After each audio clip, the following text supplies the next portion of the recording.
All right, everyone. Welcome once again to the Faces of Business. I am your host, Damon Pistolka, and I am excited for our guest today because I have none other than Anthony Franco here with us today. And we're going to be talking about how to be a great business founder. Anthony, thanks for being here today. Thanks for having me. Yeah, well, this is going to be really interesting, Anthony, because this is the first time I ever talked to somebody prior to meeting you on our last few calls is that help people actually learn how to be a better founder. So let's talk Oh about wait, that. I'm really confused. I thought I was here to learn from you.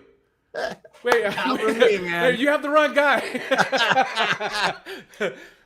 Because because really it's an interesting topic because there's so many founders. We see them in, startup founders, even well-established businesses. Those founders are still in them. It could be a multi-million, it could be $50 million business, Yeah. still run like the day they opened it up, other than it's a lot more people or whatever. But let's hear a little bit about your background and how you really evolved to the point that you said, I want to help people become better founders. Well, so I'm by trade a serial entrepreneur, which makes me unemployable. I essentially I launch, scale, and exit businesses and help other founders do the same. That's really what I do. That help other founders do the same is a relatively new venture. I've found I've found that my joy comes from hanging around other batshit crazy entrepreneurs, and it's essentially it's my hobby, I do have a founder with another community founder member just like me, and we just gravitate towards wanting to be around other people like us, and we want to see if we can make a career out of it. Just do this for the rest of our lives. Yeah. Yeah.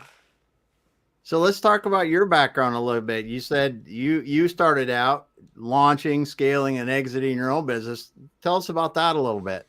Yeah, so I've started and exited. So I've started 7 companies, exited 6, 2 to public companies. I have done that as a solo entrepreneur and as a co-founder. So I've had partners and done it Mm-hmm. solo. Way better to do it with a partner. I know horror stories exist, but it's way more fun to have somebody else that you're doing it with. Um, Generally speaking, I've started a restaurant, a few technology companies. So I'm by trade a software developer. Started a CPG manufacturing company. And that 7 that I started doesn't include How to Founder. So I guess you could say I've started 8. 8. And yeah, my largest business was 150 folks, 8 Yeah. figures. Yeah. Very cool. Yeah, so a very eclectic mix of kinds of businesses that I jump into. Well, that's what I was going to say. You look at restaurants, tech, and the CPG. What kind of CPG, roughly, kind of company was it? I mean, because that's a lot different.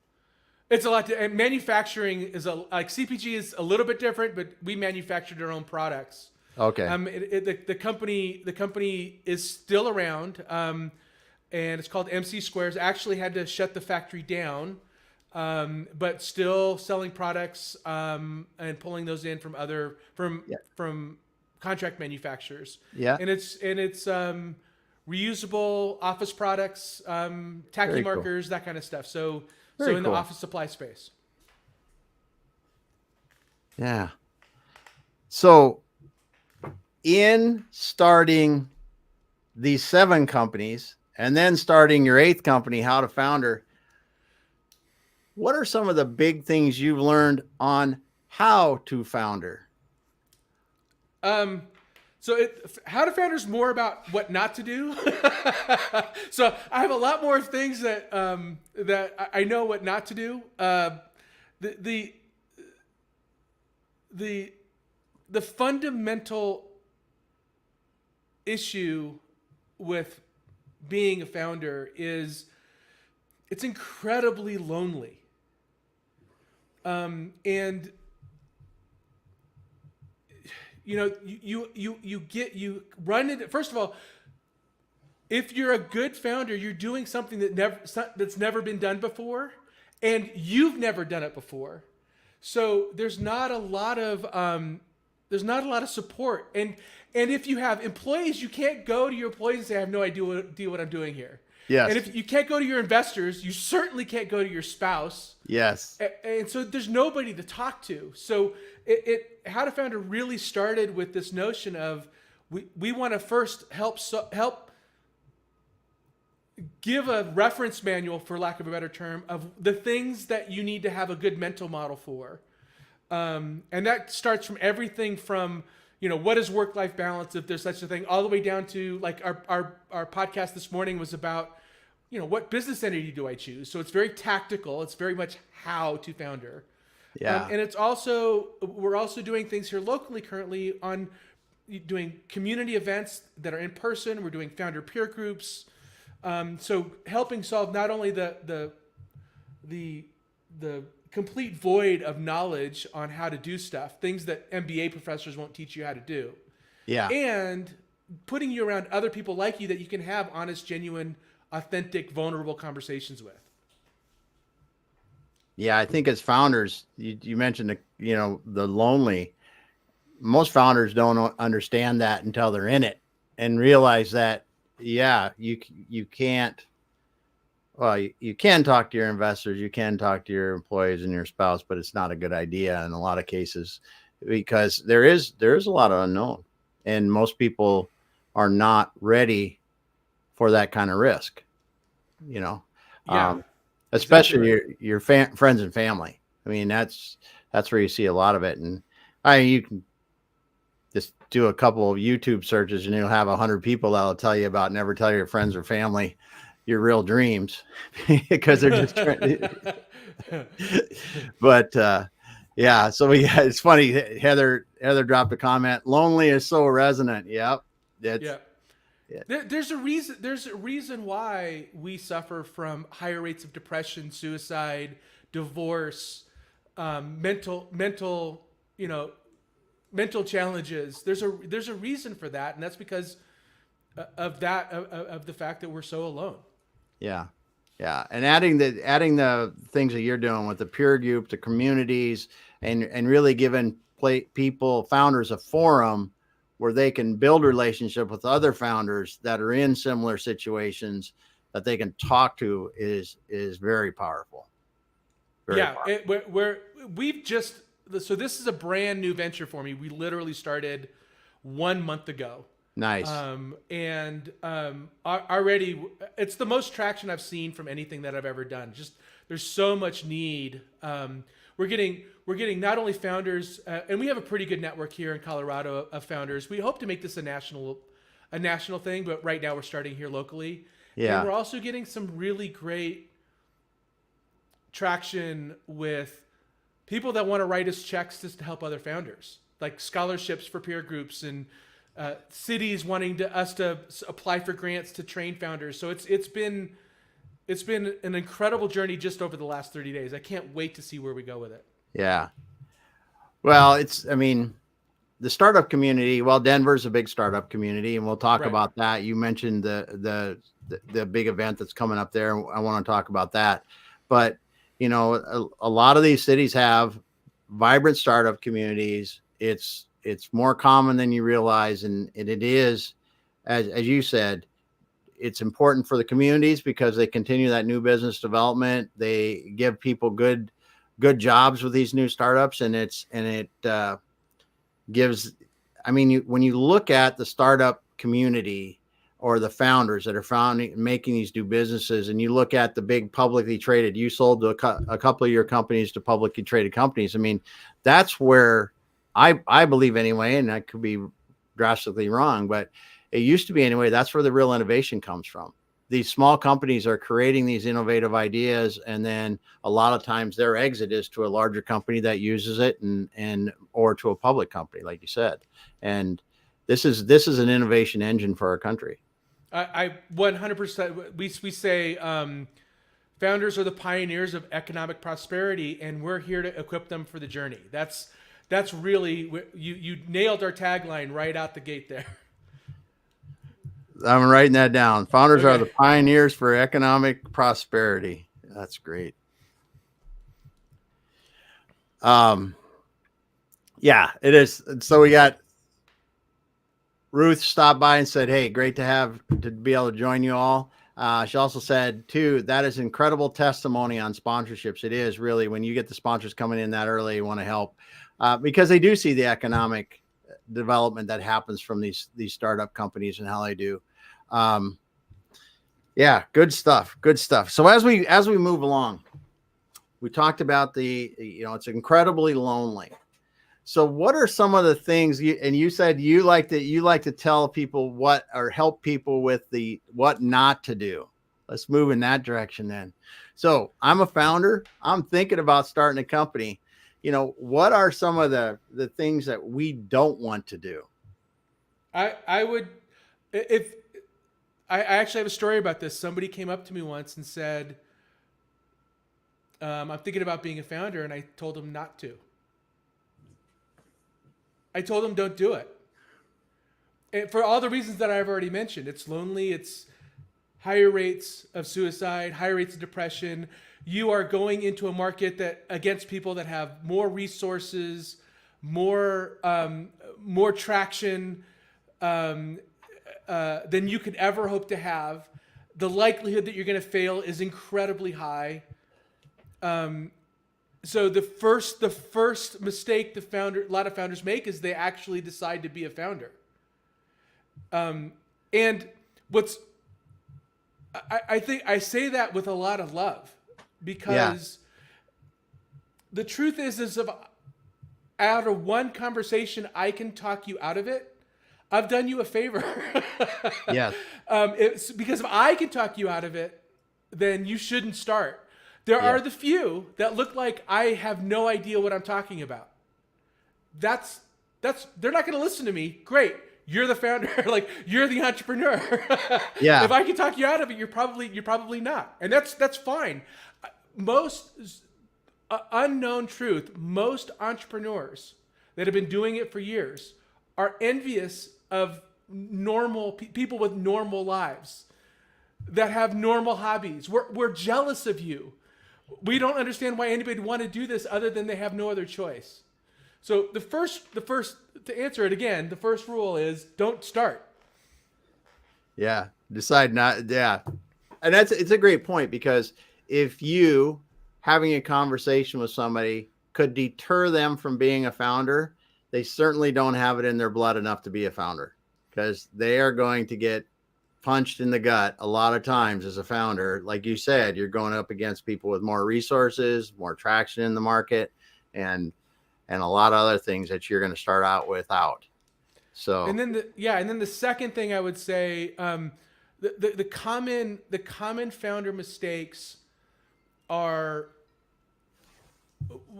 I see this a lot with people coming from a corporate job into being an entrepreneur, and that is expecting the support that they have, the similar support that I hear about this all the time. Like, you're interviewing somebody for a job and they say, what kind of support will I have in this role? And as a founder, you have to tell them what kind of support you are. But if you're a founder looking for support, there is none.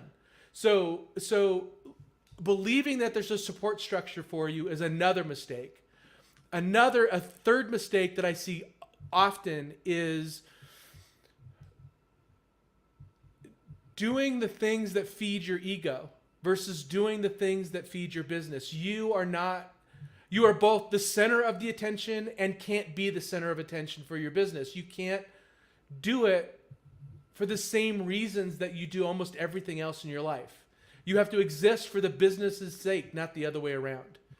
And that is a very common mistake. Another very common mistake I see is founders listening to advice. Ironically, I can't tell you how many times a founder said that they did something because an investor told them to, and it didn't work out, and they were blaming the investor. It's like, no, that's on you. You did it. you have to justify it to yourself and to your employees and to your investors. Saying that somebody told me to do it is not a reason to fail. It's Yeah. not. Yep. Yep. And that is, as a founder, you have to be able to accept 100% responsibility, even if the market turns and everything else, because that's the only way you're going to When be able to things do it. go wrong, it's entirely your fault. When things go right, you have to share it. Yeah. That's There it. you go. Yeah. Yeah. That's great.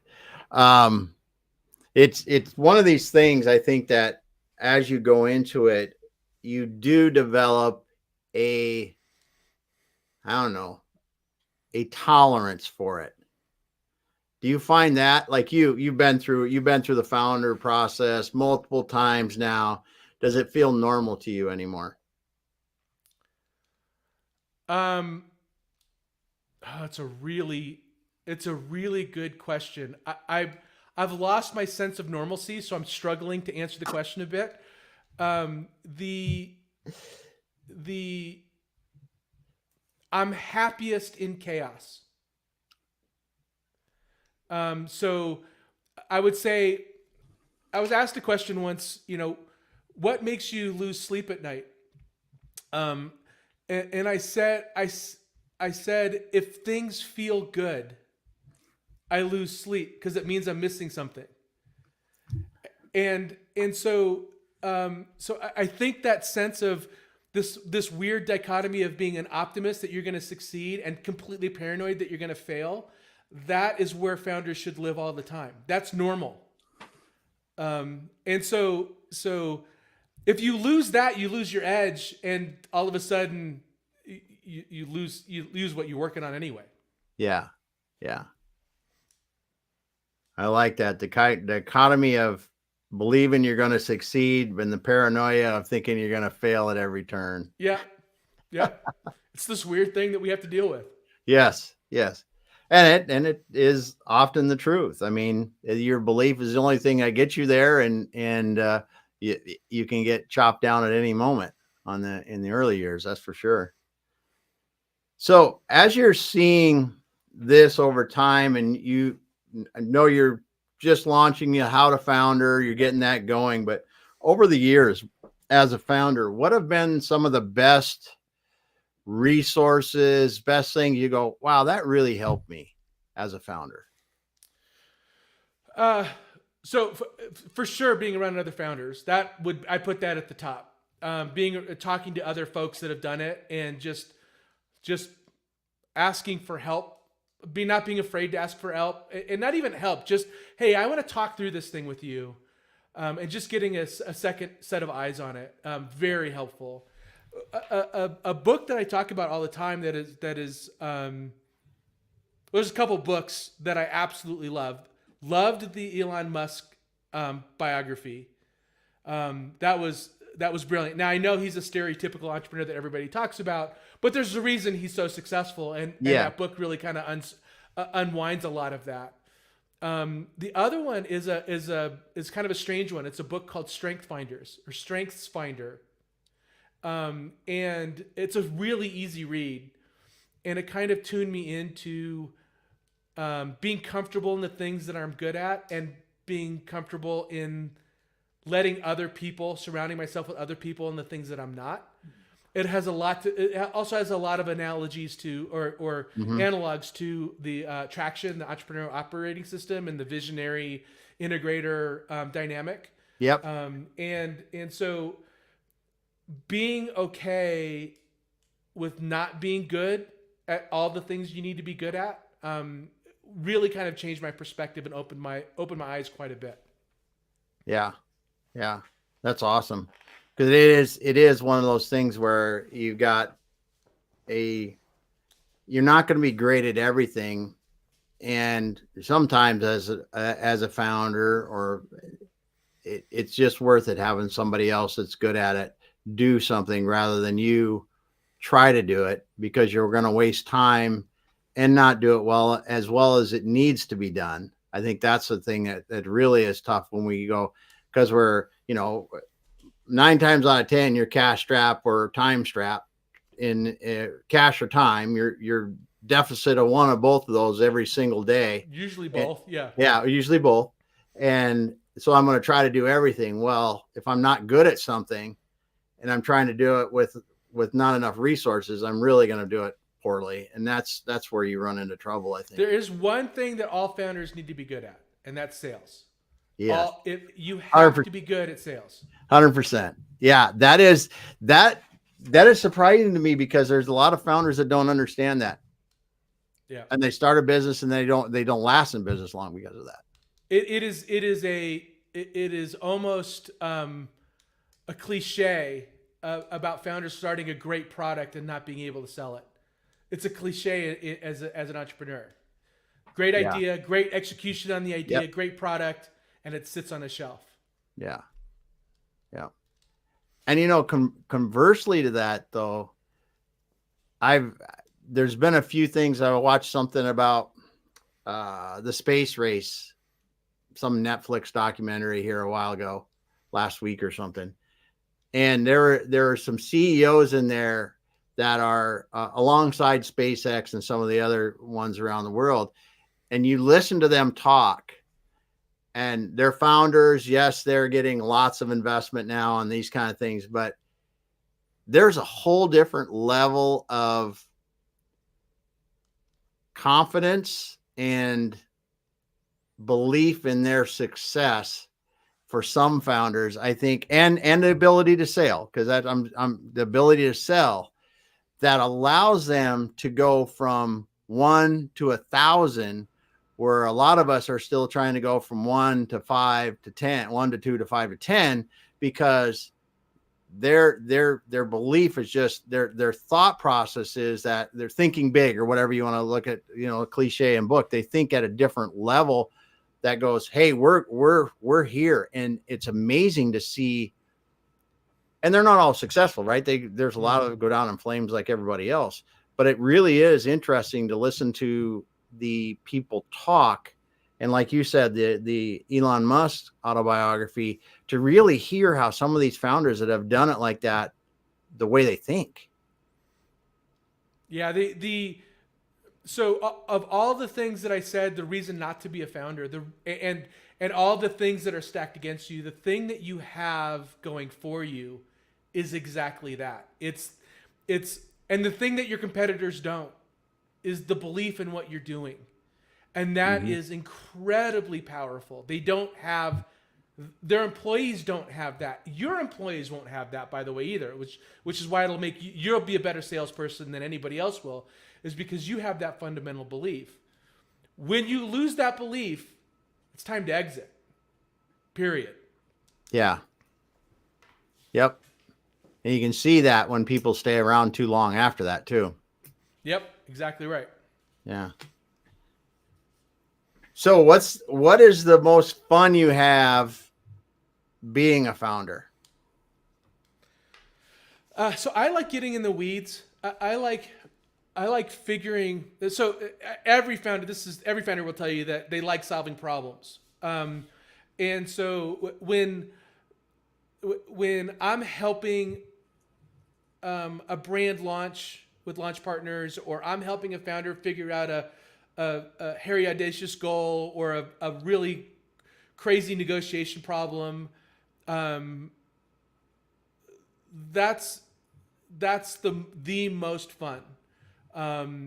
The operational stuff, I know a lot of founders get into, like loving spreadsheets, and don't get me wrong, I love a good spreadsheet, but it's not where I want to spend my day every day. Yes. So it's solving the complex, the navigating the unique. So the most fun I have is when I'm doing something I've never done before, without a doubt.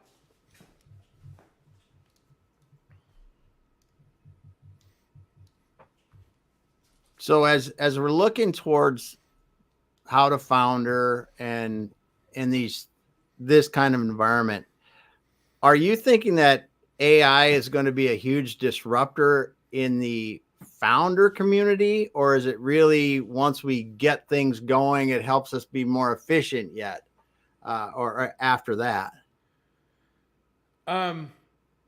Yeah, AI's. So I have some experience in the AI space. One of my really early exits was in the AI space. Okay, great. Uh,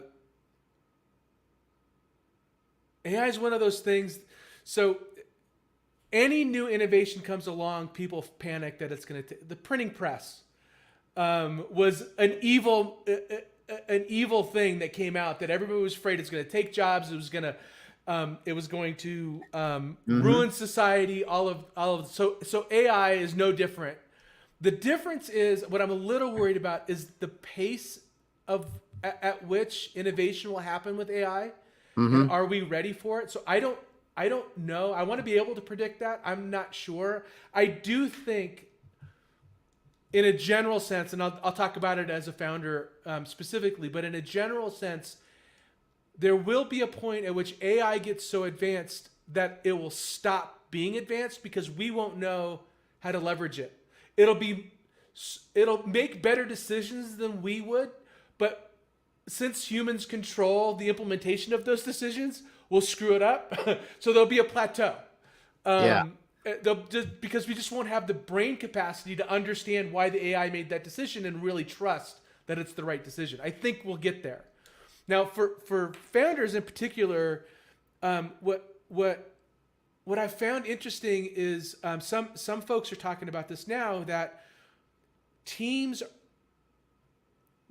going to get a lot smaller, and there's going to be a lot more startups that aren't AI startups, but they leverage AI at its core to help them deliver faster, better, cheaper. So I don't think it'll replace jobs. It'll replace people that use AI will replace people that don't, for sure. Yeah. And I do think it'll allow companies to operate that used to need 100 employees to be able to operate very efficiently at 20. Mm-hmm. So that sounds like you're going to lose jobs, but now instead of having one employer with 100 people, you're going to have 5 with 20. That's Yeah. So I think it's just going to increase.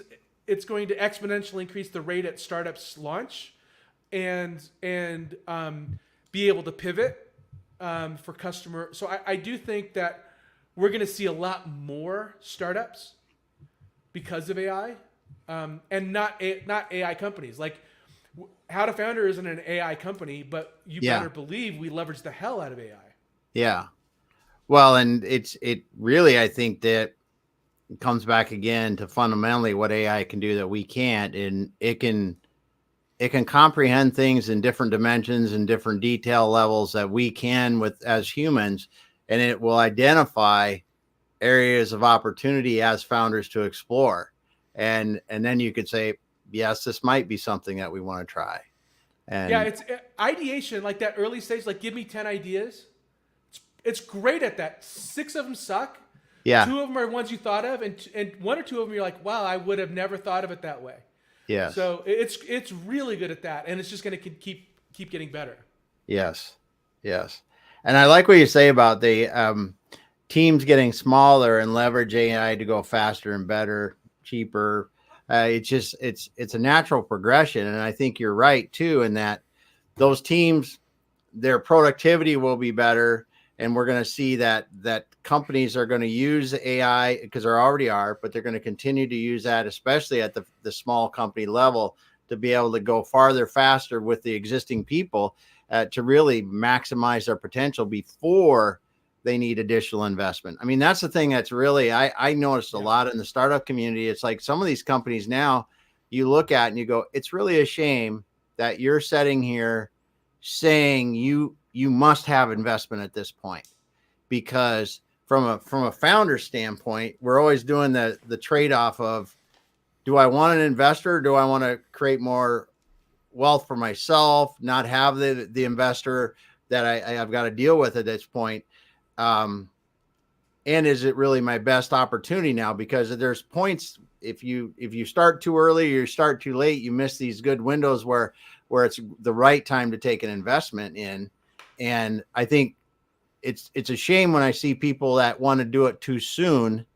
And you think about how leveraging AI with smaller, more efficient teams may allow them to get a little farther, where they can actually, I don't know, realize a better return on their effort in the beginning, because it's really tough if you get into the investment world right away. Well, um, we danced a little bit around this thing called investment, right? And I I'm struggling with some, like I'm having this love hate relationship with VCs right now. Is Peter Thiel in particular? Um, because he has that 0 to 1 book where he talks about you either need to have a monopoly or be 10 times better than anybody else. You need to be first with a monopoly or be 10 times better. Yeah. And that is true in the VC world. But I think the VC world has really stained startups in a very big way. Because, one, you don't need to be a unicorn. VCs almost exclusively focus on unicorns. Yeah. Which their business model is one of their investments does the whole return for their entire fund, which means you have 99 companies that don't succeed with one that does, and that's not in reality really. It's fostering big innovations, which we need those really big innovations, which is great, but most founders focus on being that unicorn when in reality they can start a really solid $5 million business. Yes. That is a legacy business for them and their family. And they don't need, they can bootstrap it. I found a really interesting, I did some data analysis on startups and entrepreneurs. This is a surprising stat. So the more money you raise, the more likely you are to blame running out of money as the reason why you failed. It's an inverse correlation. The companies that blame a lack of money for their failure, the companies that do it, that have blamed that the least, are bootstrap companies. Yeah. I think it's really fascinating. So I'm over explaining this, but it's just, I don't think you need to think about investment capital for your first, second, or third company. You just don't. Just go start something if you really have the entrepreneurial spirit, and do it as though you never are going to raise capital. And you'll probably go pretty far. Yeah. Yeah. Wow. I'm glad I asked those questions, because, it is almost a preconceived notion that we're going to start it up, we're going to get investment, we're going to do that, blah, blah, blah. And you're right. When you're not going to always have unicorns. We don't have hey, let's be honest, we don't have the prettiest babies in the world sometimes, and we still love them all day long.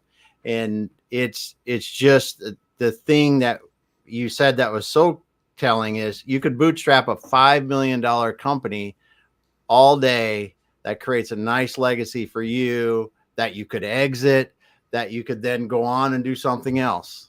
And do it again if that's what you wanted to do. 99.99% of businesses don't need investment. They don't need it.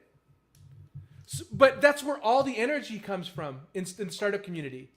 That's where all the energy is. It's where all the press is. Yes. Yeah. Yeah. You're 100%. 100%. How many... You're going to? What's happening in Denver here coming up? So on that note, yes. Yeah, so every year Denver holds this event called Denver Startup Week. It's the middle of September. It's the largest. Well, I know it was the largest. I don't know if this is true anymore. It's the largest free entrepreneurial conference on the planet. It's an open air, so it's an open air, open venue conference, the original folks that started Denver Startup Week 10 years ago, who have kind of gone their separate ways over the years, are getting back this year to replan the community side of the event. So How to Founder, and me and Chris Franks, who's the other gentleman that does How to Founder with me, we're part of that group that's pulling. I'll say that Chris really kind of spearheaded this conversation and said, all right, let's all get back together and bring Denver Startup Week back to its original glory. So we're doing some really fun events. We're doing some VIP leadership summits for founders. One of the events that I'm putting on that I'm really excited about is this event called Startup Garage. So think of it as like open mic night for founders, where you stand up, no pitch deck, you stand in front of a panel and just say, I have this idea. What do you think? I've done it a couple Denver Startup Weeks in the past, and it's so much fun. Most of the time, half of the people that stand up to the mic and they say, I wasn't really planning on pitching this idea, but I have to get it out. And there's some that are just total train wrecks. There's some that are just brilliant. Actually, some companies that have come out of it that have been really great companies. So that we're revitalizing that this Denver Startup Week, and a lot of other events. And just follow us. If you're in Colorado or you're coming to it, just follow us on LinkedIn, linkedin.com/company/how-to-founder, and you'll get notified of all the events that we're doing. Very good. It's gonna be a very lot of fun. good. We'll make sure to do that, because that sounds like a blast, actually, to listen to people just pitch ideas, and not because there's an investor in the crowd and you're going to get money. It's just like, get feedback on my idea to be able to go, am I as crazy as I might have thought I am, or is it something that, am I crazy in the right way? Right. Yeah. Right. It's a little scary and intimidating, but it's a friendly place. So Yeah. You'll get honest feedback. You'll get honest feedback. I've done it in the past, and it's great fun. Yeah. Yeah. So how much in your how to founder, one of the things that and it's been a few years since I've been around startup companies that much, but how much do you spend time with people talking about, when I was doing it, it was a lot around the investment, like you said, the VC groups, the other funding groups, angel groups, all these, they put together these big pitch fests or whatever you want to call them. And you look at these presentations and the decks that people are putting together, the books are getting put together for these, and you go, how do you really logically think you're going to do what you're saying you're doing on paper when we talk about trying to raise money and this kind of stuff? How much do you talk with founders about that? Go ahead, finish. I'm sorry. No, go ahead. You know where I'm going. Yeah, it's a really funny question. So the truth is, again, I'm going to go back to don't raise capital. Like, start there. But if you really want to raise capital and you want to do the whole product market fit, problem solution, customers, team kind of pitch deck, great. It's great fun. And the question is, how does an investor know how full of crap that founder is? Yeah. And the true answer is they don't. you don't. You don't. And in the really early pre-seed stage of investment, it's almost entertainment for early stage investors. Yeah. They're there to be entertained and be along for the ride. So if you're pitching early stage angel investors, it's a lot less about don't get me wrong, they want to make a return on their money. Like that's absolutely it. But they want to have fun doing it. They want to be able to brag to their friends that they invested in this company. It's them being around entrepreneurs is fun. And they want to be around other entrepreneurs. That's true. Because it's enjoyable. Like, it reminds them of maybe when they were an entrepreneur and just starting out, but they don't have the energy to do it anymore. Mm-hmm. So I think it needs to be a credible business and have a credible performa. But more importantly, you have to be likable and somebody that they would want to work with. Yeah. Or want to have a beer with you. And I hate the fact that that's true, but all my anecdotal evidence points to the fact that that is true. Yes. Oh, I agree with you. That's part of it. Yeah. Cause I've seen some that, books that are handed out on these things, and you go, how would you really, hockey stick a business like that when it's a physical product business or something like that? And I think I think you're right though. You have to have, if the founder is the right founder and people like it, they're along for the ride to see if they can really do it. Yeah, I've seen a lot of really bad businesses get funded because it was a really fun founder. Yeah. Yeah. Where investors are like, I want to hang out with that person. Yeah. Yeah. That's a great, I mean, I think you're right. I think you're right there. But that's, yes. Yes. So you're excited for the Denver startup event. Yes. That is happening. You said when now? Middle of September. I think it starts the I want to say the 12th of September. I could be wrong, but it's the middle of September. All right. So if someone wants to get a hold of you, Anthony, about that, what the best way to get a hold of you, on LinkedIn or LinkedIn is best. I'm just Anthony Franco on LinkedIn. Go to the How to Founder webpage. I'm one of the they're the howtofounder.com is way to get a hold of me, or linkedin.com/company/howtofounder. Follow us there. And then we also do a live semi-weekly podcast on Tuesdays and Thursdays where we talk about these very practical founder. And so I didn't mention the whole reason why we started How to Founder was the founder loneliness, but the podcast is really because Chris and I want to write a founder reference manual. Think of it like it's not a read through, like you're not going to read it cover to cover. It's like when I get in trouble, I open a chapter and read about the thing that I'm dealing with. Yes. So we wanted to write that book, but we don't love writing. So we decided to do a subject on How to Founder twice a week and have guests on and have subject matter experts on to help us. Essentially, we're going to take the transcripts, run it through AI, and help us write that chapter of the book. Yeah. So the podcast is very tactical, very tangible, executional advice on how to be a founder that we're eventually going to bring into a book. And we do that religiously now every Tuesday and Thursday morning. Nice. And we do that, and it's a live broadcast on LinkedIn. And again, follow us on that page, and you'll be alerted when we broadcast again. Awesome.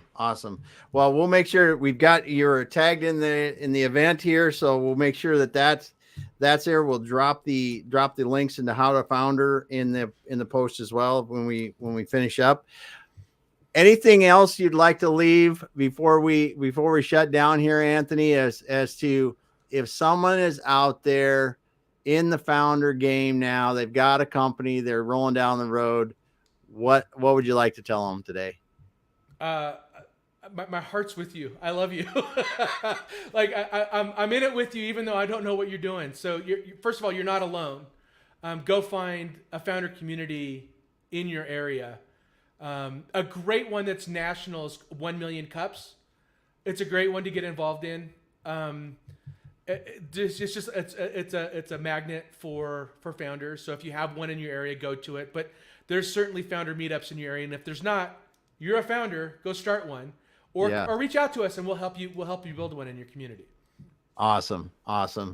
Well, it's great to have you here today, Anthony. Thanks so much for being here. I really appreciate you stopping by and talking about how to be a great business founder, talking to us about the new company you've launched with How to Founder, talking about the Denver Startup Week and the things you guys are doing with them, and then just sharing your knowledge being now an 8X founder and the things you've learned.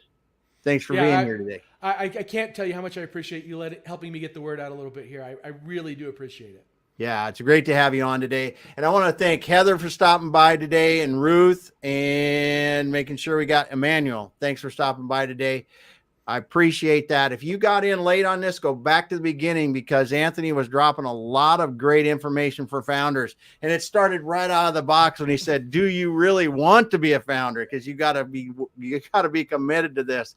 And that's one of the first things he talks about with people. So thanks everyone for being here. We will be back again next week. Anthony, hang around just a moment. We'll finish up offline.